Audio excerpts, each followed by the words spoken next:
Hello everyone, कैसे हैं आप सभी। चलिए क्लास स्टार्ट करते हैं। और अभी हम पढ़ने वाले हैं डेरिवेटिव ऑफ वेक्टर फंक्शंस। ठीक है, तो बिना किसी देरी के स्टार्ट कर देते हैं। कुछ इंपॉर्टेंट नोट्स यहाँ पे करवाएंगे जो कि आपको पढ़ने ही पढ़ने हैं।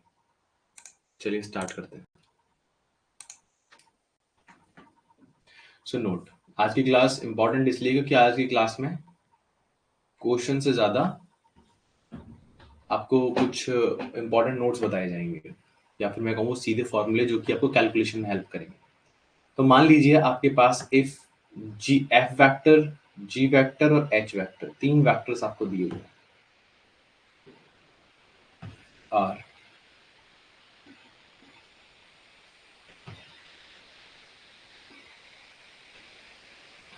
Differentiable vector function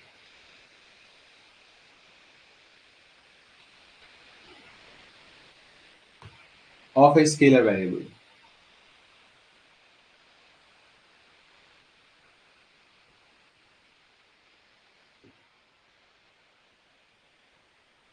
T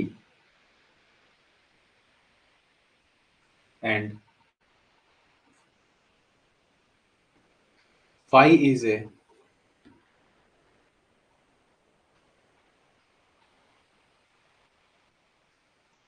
differentiable scalar function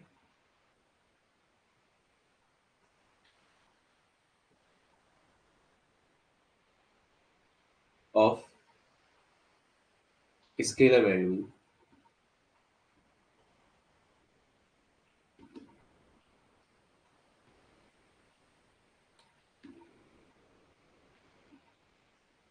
t.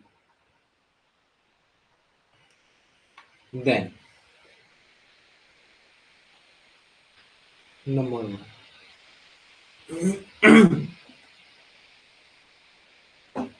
Suppose करो अगर आपको डिफरेंशिएट किया जाए D D T of F vector plus minus G vector, then you will get d dt f vector plus minus d dt g vector. Number two,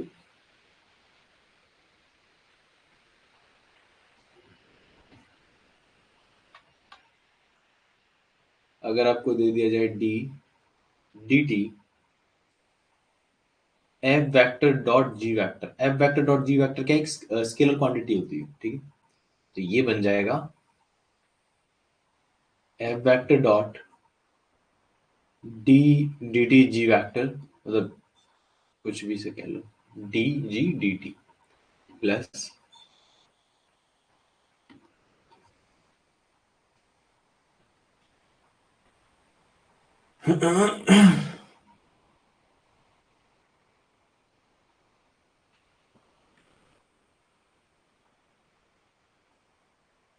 ये commutative होता है, ठीक है।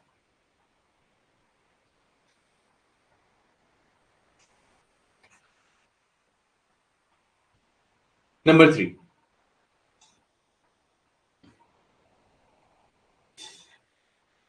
D D T F vector cross G vector, ठीक है। ये है F vector cross G vector, then it can be written as F vector cross d G vector D T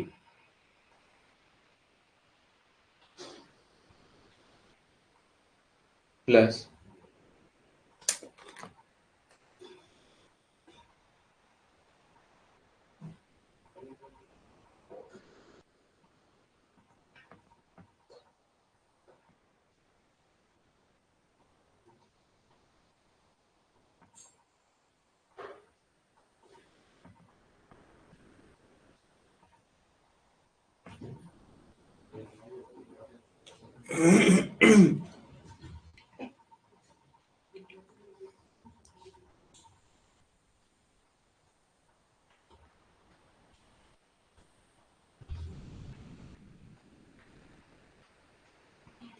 this is not commutable.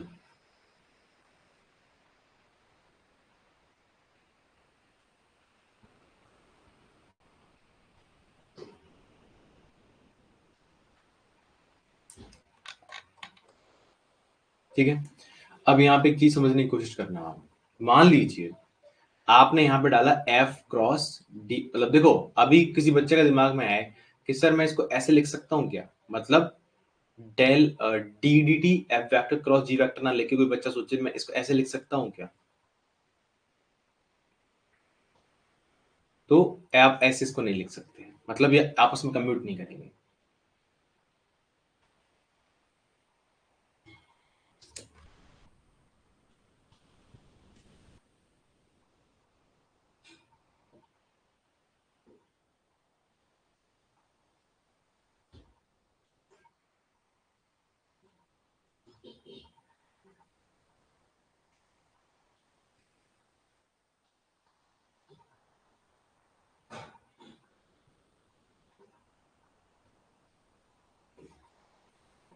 Just wait a minute.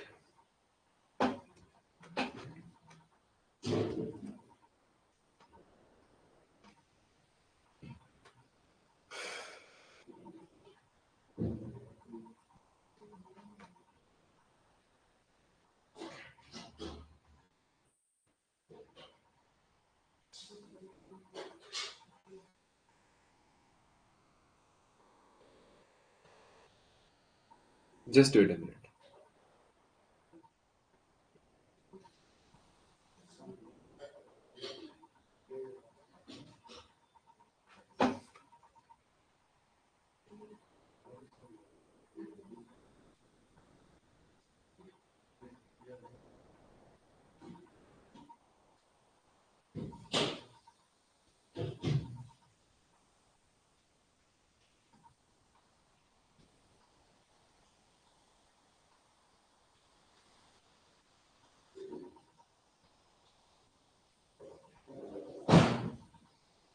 एक minute रुक जाइए यार, कुछ problem है।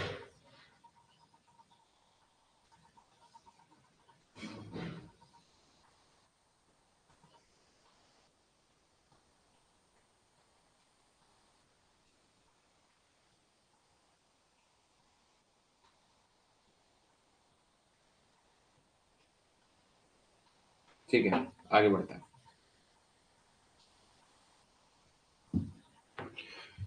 नेक्स्ट,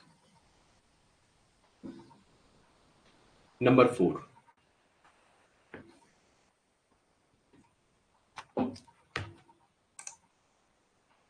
नेक्स्ट आता है number 4 पे। तो नंबर 4 में है, अगर आपको दे दिया जाता है डी डी टी और आपको कर निकालना हो फाई एफ वेक्टर। अब देखो फाई क्या था, फाई स्केलर फंक्शन था, एफ वेक्टर क्या है, एक वेक्टर फंक्शन है। तो ये हो जाएगा phi into del F vector dot D T plus D phi D T F vector dot. एक बात याद रखना कि जो डॉट प्रोडक्ट होता है ना, वो उसमें हम कम्यूट कर सकते हैं। डॉट प्रोडक्ट जो होता है दो फंक्शंस का, मान लीजिए, या फिर कोई भी दो फंक्शन है different different, doesn't matter scalar है या फिर वेक्टर फंक्शन है, या दोनों स्केलर है या दोनों कुछ भी हो सकता है, दोनों फंक्शन। ठीक है, मतलब दोनों में से हो सकता है कोई एक वेक्टर हो दूसरा स्केलर हो, या फिर हो सकता है दोनों वेक्टर या दोनों स्केलर। तो डॉट प्रोडक्ट जो होता है ना वो कम्यूटेबल होता है, बट क्रॉस प्रोडक्ट जो होता है ये कम्यूटेबल नहीं होता है। क्यों? क्योंकि क्रॉस प्रोडक्ट के थ्रू क्या है ना, हम डायरेक्शन डिसाइड करते हैं। अगर आपने कम्यूट कर दिया तो डायरेक्शन बिल्कुल बदल जाती है वेक्टर की। इसलिए जहां पे क्रॉस प्रोडक्ट यूज हो ना, वो नॉन कम्यूटेबल है, और जहां डॉट प्रोडक्ट यूज हो रहा हो समझ लो वहां कम्यूट कर सकती हैं फंक्शंस। अब नेक्स्ट, अब आते हैं जरा ट्रिपल ट्रिपल डॉट प्रोडक्ट पे। F vector, G vector, H vector. अब आपको ट्रिपल डॉट प्रोडक्ट ओपन करना आता है, तो मैं आपको ये सिखा रहा हूँ कि आप उसको डिफरेंशिएट करोगे तो कैसे होगा। तो d D T F vector, G vector, H vector plus F vector d D t G vector H vector plus F vector G vector d D t H vector. बताइए, यहां तक किसी को दिक्कत परेशानी तकलीफ हो तो बताओ। नेक्स्ट, अगर आपको ट्रिपल क्रॉस प्रोडक्ट आ जाए तो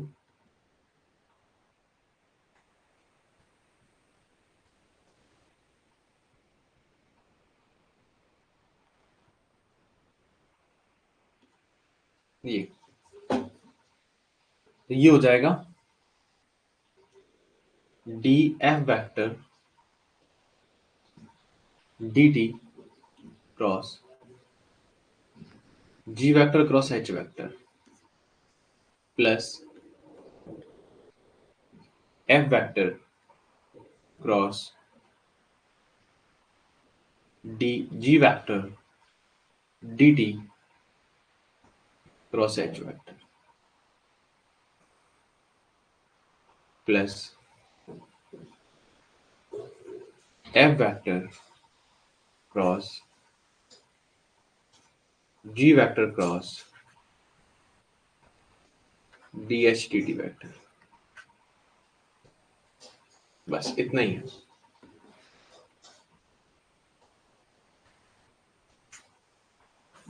ठीक है, आगे बढ़े। Next, derivative of constant vector is zero vector.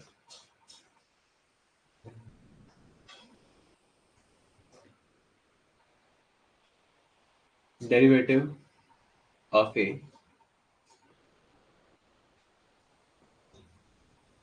Constant vector is zero vector. मतलब मान लो आपका कोई आर वेक्टर आपको मिल जाता है constant C. In that case अगर आप आर वेक्टर को डिफरेंशिएट करोगे then you will get zero. बस इतना ही था ये। अब इस पे देखो नंबर 3 कि the necessary condition sufficient condition.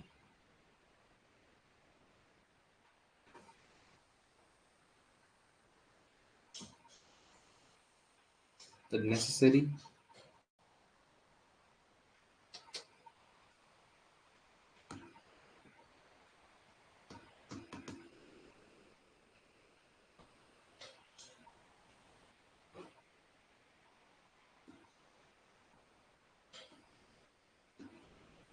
अरे हाँ हो गया।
देखो कि necessary and sufficient condition for a vector function F vector of a scalar variable T to be constant. ये तो मान लीजिए नेसेसरी सफिशिएंट कंडीशन हम ढूंढ रहे हैं किसी वेक्टर पे, किसी वेक्टर फंक्शन पे। ठीक है, इफ अगर तो इसका डेरिवेटिव जीरो होता है तो अब इसको समझते हैं जरा। तो लेट ये फंक्शन टी का है। ठीक है, function of T, function of scalar variable T is can be written as f1 t I cap plus f2 t j cap plus f3 t k cap।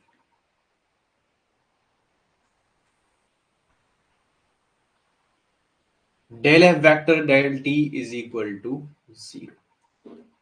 अब ऐसा किस किस कंडीशन में होता है, हो सकता है इफ एंड ओनली इफ। अब देखो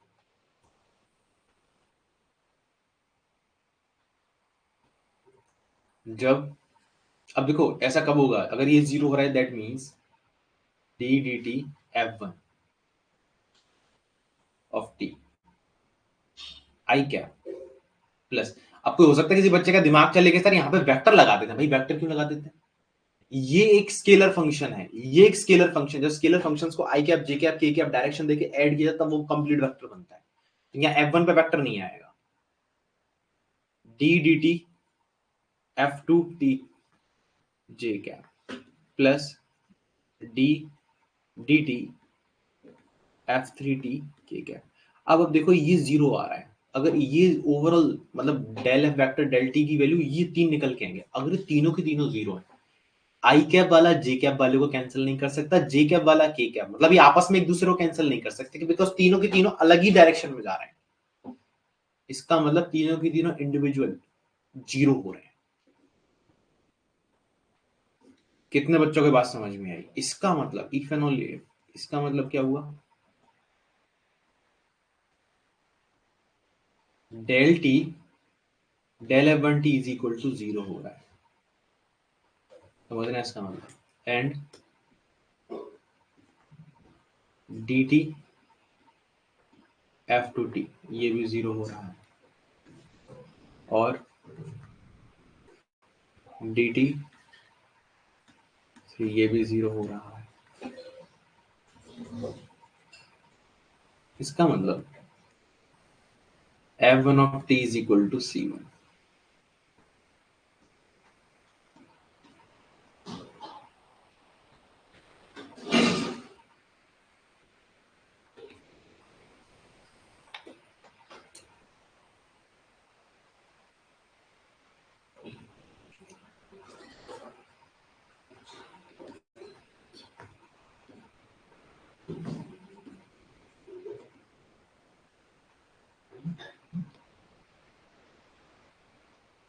कांस्टेंट फंक्शन है,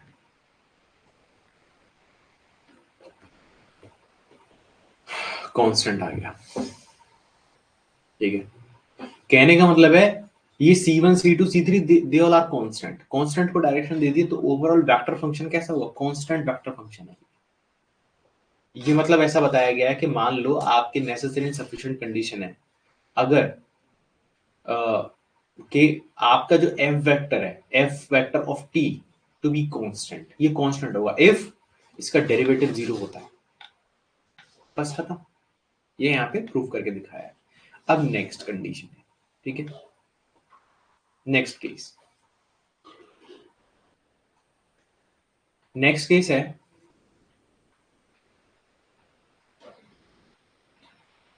necessary and sufficient condition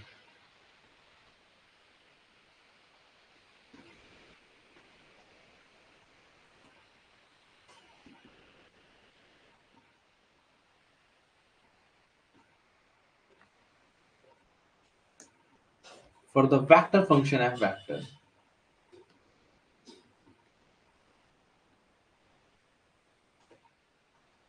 of a scalar variable t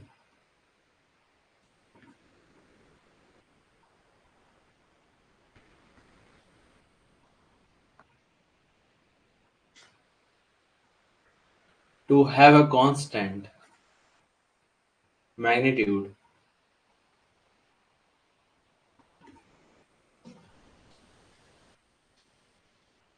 is f vector dot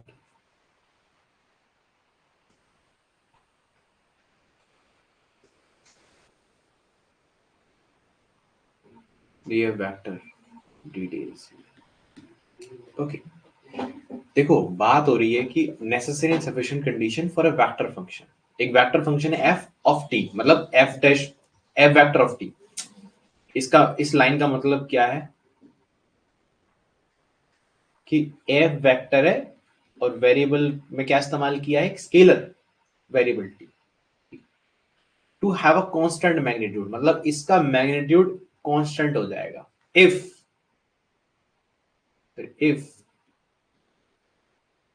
F vector dot D F vector D T is equal to 0। अब ये आई मुद्दे की बात, यानी कि प्रूफ देख लो इसका, ये है आपका रिजल्ट। अब इसका प्रूफ देख लो। बात हो रही है कि एफ वेक्टर है, इसका मैग्नीट्यूड मान लो कांस्टेंट आ रहा है। अब मैग्नीट्यूड का स्क्वायर करेंगे तो चलो कांस्टेंट टर्म मिल गई मुझे, ठीक है भाई। मैग्नीट्यूड कैसे निकालते हैं? सेम बैक, मैग्नीट्यूड मतलब एफ इंटू एफ कर, एफ डॉट एफ करके अंडर रूट करके निकाल लेते हैं मैग्नीट्यूड, ठीक है। तो मान लिया मैंने F square is equal to C आ रहा है। अब बेसिकली मैग्नीट्यूड का मतलब होता है F dot F back is equal to C, ठीक है भाई, मान लिया। अब दोनों तरफ कर देंगे डेरिवेटिव।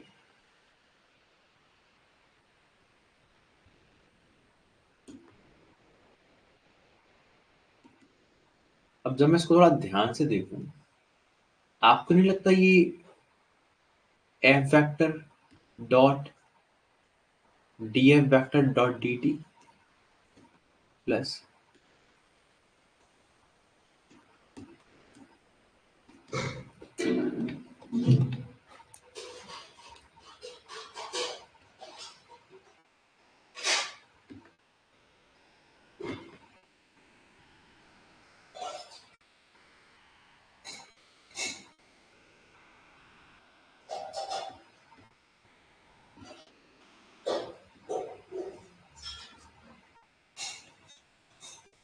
बताइए, यहां तक क्लैरिटी है?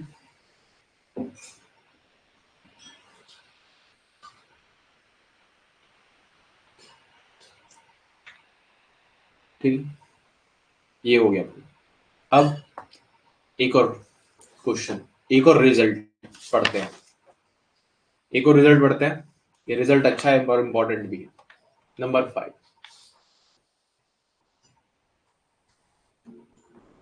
कि इफ, ये कभी कभी इन चीजों का डायरेक्ट इस्तेमाल होगा तो एकदम से याद रखना इनको।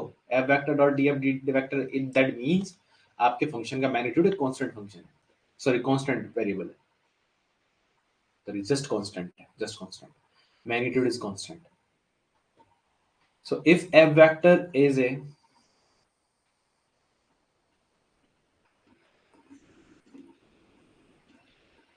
differentiable vector function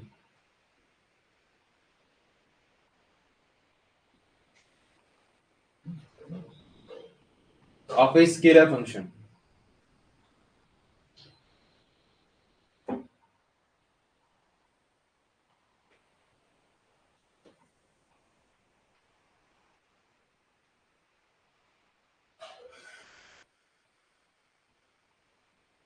okay, of a scalar variable t, and magnitude of f vector is equal to f, then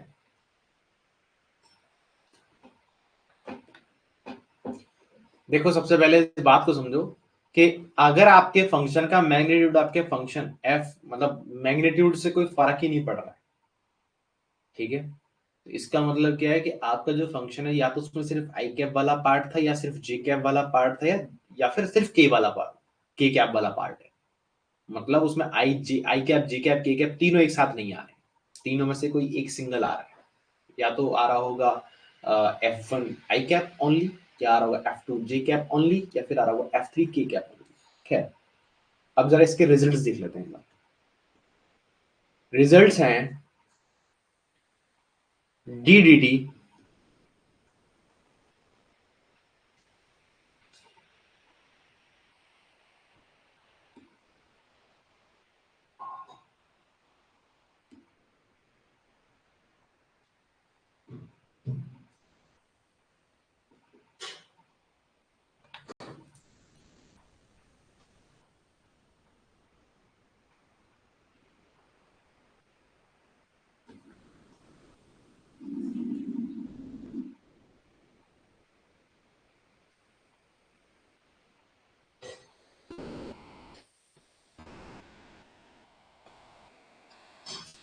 ठीक है, बस इतना ही है।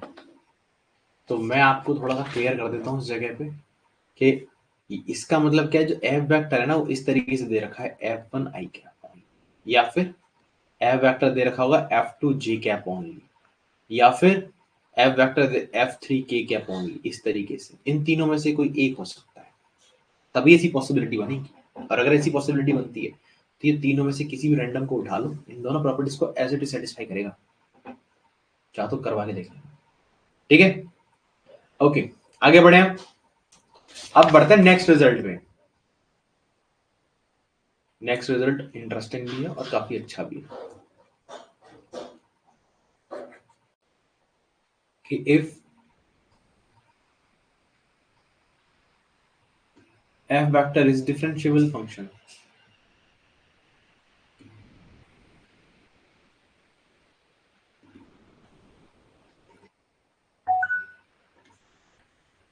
then किसी को डाउट आया? चलो डाउट सुनते हैं।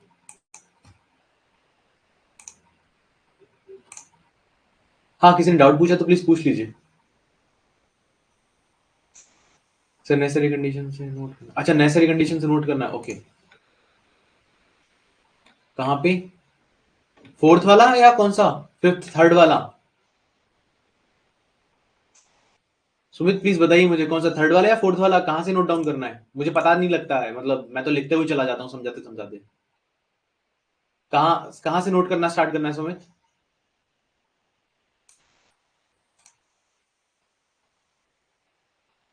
थर्ड वाले से प्लीज नोट डाउन करना स्टार्ट कीजिए, मैं थोड़ी देर वेट कर लूंगा, कोई दिक्कत नहीं है। तो जो सिक्स्थ पॉइंट है ना, इसके बाद हम सीधा आएंगे स्केलर फील्ड पे। मैं इसी क्लास में स्टार्ट कर दूंगा स्केलर फील्ड।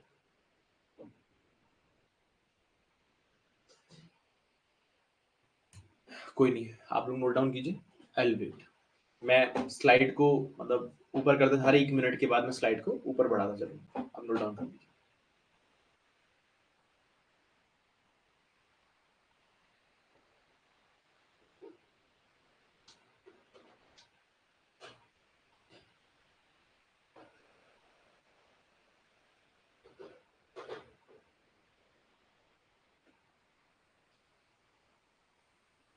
मैं इस क्लास के लास्ट में ना आपको कुछ होमवर्क में दो क्वेश्चंस दूंगा।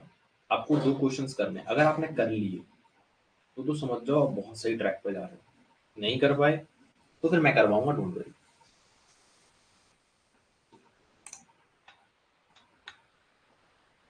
और आपका जो प्राइवेट टेलीग्राम ग्रुप है ना, उसमें प्रॉपरली उस होमवर्क को डिस्कस कर लेंगे।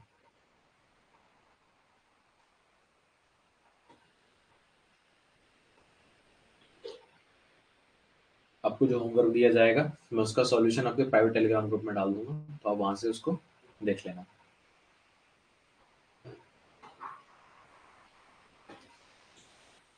नोट डाउन कर लीजिए।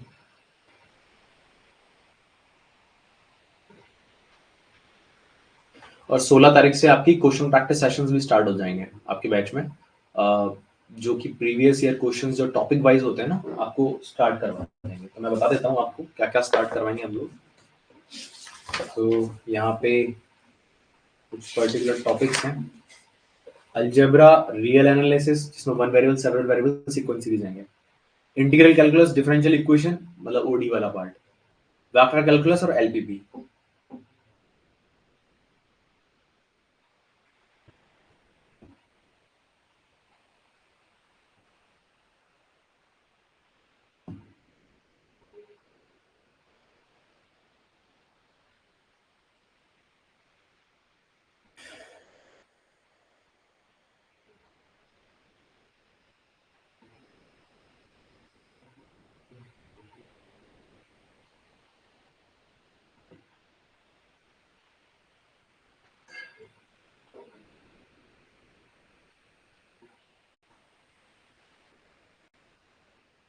ओके, हो गया? ओके, प्लीज नोट डाउन कर लीजिए। कोई बात नहीं, आप नोट डाउन कर लीजिए, क्योंकि साथ ही साथ नोट डाउन करते जाना भी जरूरी है।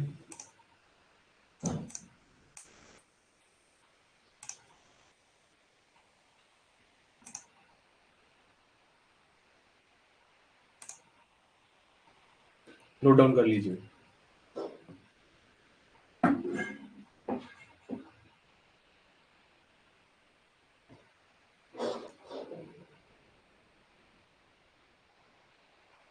जनरल एप्टीट्यूड थोड़ा सा आता है नंबर का, थोड़ा सा आता है जनरल एप्टीट्यूड, थोड़ा सा आता है। वैसे लास्ट ईयर के एग्जाम में तो जनरल एप्टीट्यूड नहीं पूछा गया था, लास्ट ईयर वाले में आता था, तो इस बार तो जनरल एप्टीट्यूड नहीं आएगा मेरे ख्याल से।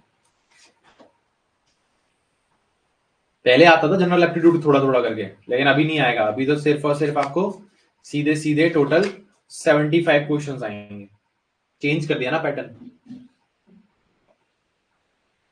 और प्रीवियस ईयर का क्वेश्चन पेपर भी पूरा पूरा सॉल्व कराया जाएगा।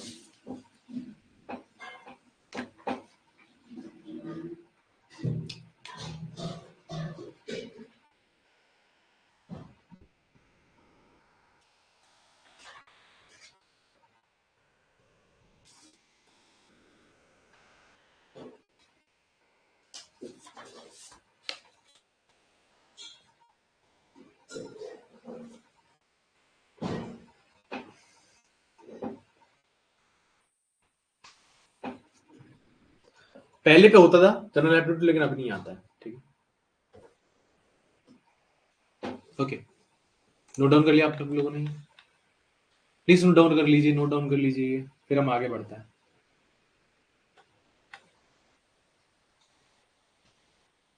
ओके, तो next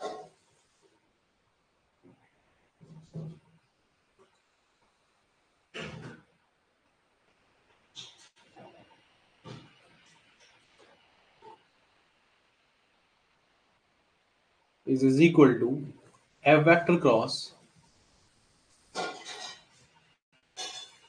d to f vector upon d d2।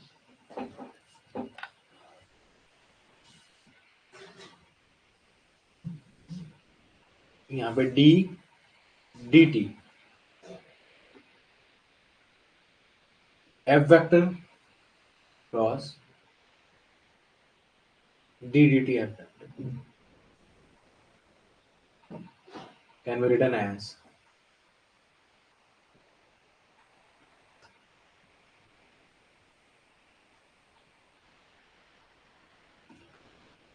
f vector cross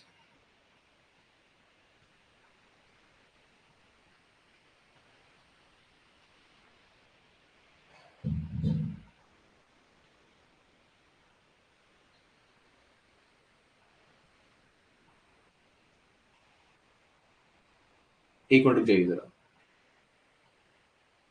हाँ, d2 f vector dt2 plus df vector dot dt cross df vector dt। अब कोई बच्चा सोचेगा, देखो सेम वेक्टर का सेम वेक्टर में दोनों के बीच का सेम वेक्टर का जब क्रॉस प्रोडक्ट करते हैं तो आपको पता है क्या होता है? साइन थीटा, मतलब इनके बीच का थीटा जो है अगर जीरो हो गया तो साइन थीटा के थ्रू कैलकुलेट होता है, मतलब u cross v is equal to modulus of u into modulus of v into n cap into sine theta, ऐसा करके फॉर्मूला होता है। जब मैं इसको सॉल्व करूंगा मैं देखूंगा भाई सेम वेक्टर का सेम वेक्टर क्रॉस प्रोडक्ट कर रहे हैं तो theta will be zero and sine theta की वजह से ये हो जाएगा zero, that will be zero, क्योंकि इन दोनों के बीच का थीटा बिल्कुल जीरो हो जाएगा, एंगल जीरो हो जाएगा। तो इस तरीके से ये आया, तो ये सिर्फ ऊपर वाले का एक तरीके से एक्सप्लेनेशन दिया और कुछ नहीं। ओके, अब आपको होमवर्क में क्वेश्चन दिए जाते हैं, मैं चाहूंगा कि आप इन क्वेश्चंस को सॉल्व करें, क्योंकि इनके जो आंसर हैं आपको आधे घंटे बाद आपके प्राइवेट टेलीग्राम ग्रुप में डाल दिए जाएंगे। If R vector is equal to sin t I cap plus cos t j cap plus t k cap,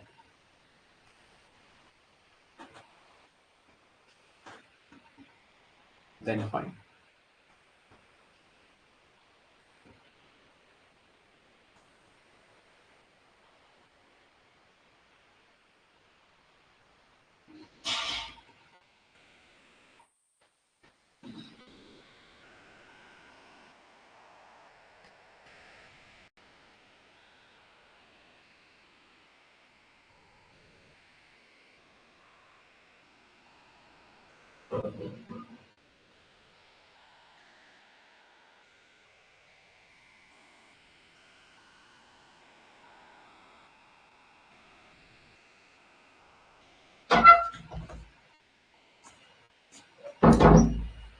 ये आपको फाइंड आउट करना है, ये चारों के चारों फाइंड आउट करना है आपको। दूसरा question, if f vector is equal to 2x square y minus x की power 4 I cap plus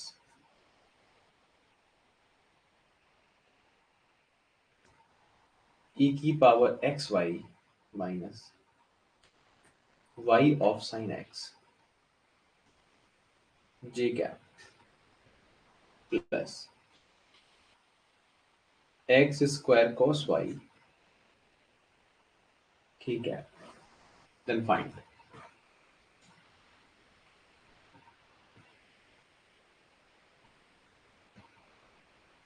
del f del x।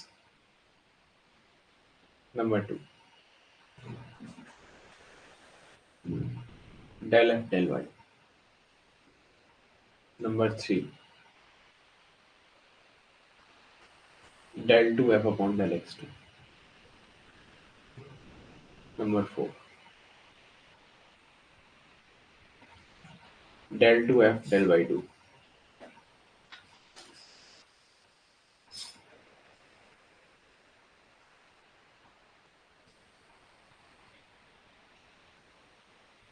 del 2f del x del y। तो आप इसको सॉल्व करेंगे। This is your homework. आपका homework का जो solution है वो डाल दिया जाएगा आपके ग्रुप में। और इसके बाद जो नेक्स्ट टॉपिक स्टार्ट होने वाला है वो है scalar field.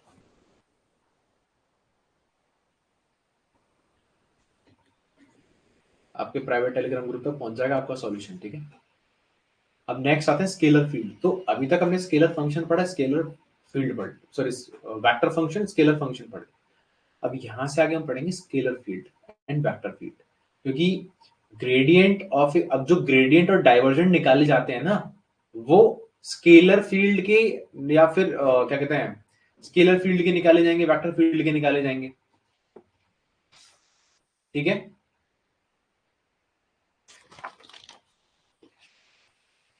By the way मैं आपको एक चीज नोट यहाँ पे क्लियर कर देता हूँ कि जो ग्रेडियंट होता है ना, वो यूज होता है बेसिकली स्केलर फील्ड के लिए, और जो डाइवर्जेंस का इस्तेमाल होता है ना, वो इस्तेमाल होता है वेक्टर फील्ड के लिए। सुनने में थोड़ा अजीब है, लेकिन हाँ, जैसे स्केलर और वेक्टर दोनों अलग अलग चीजें हैं ना, उसी तरह ग्रेडियंट जो होता है वो स्केलर्स के लिए होता है, और जो डाइवर्जेंस होती है वो वेक्टर फील्ड के लिए होती है। तो ग्रेडियंट ऑफ वेक्टर फील्ड कभी आपने ना सुना ना कभी सुनोगे, क्योंकि ऐसी कोई चीज होती ही नहीं,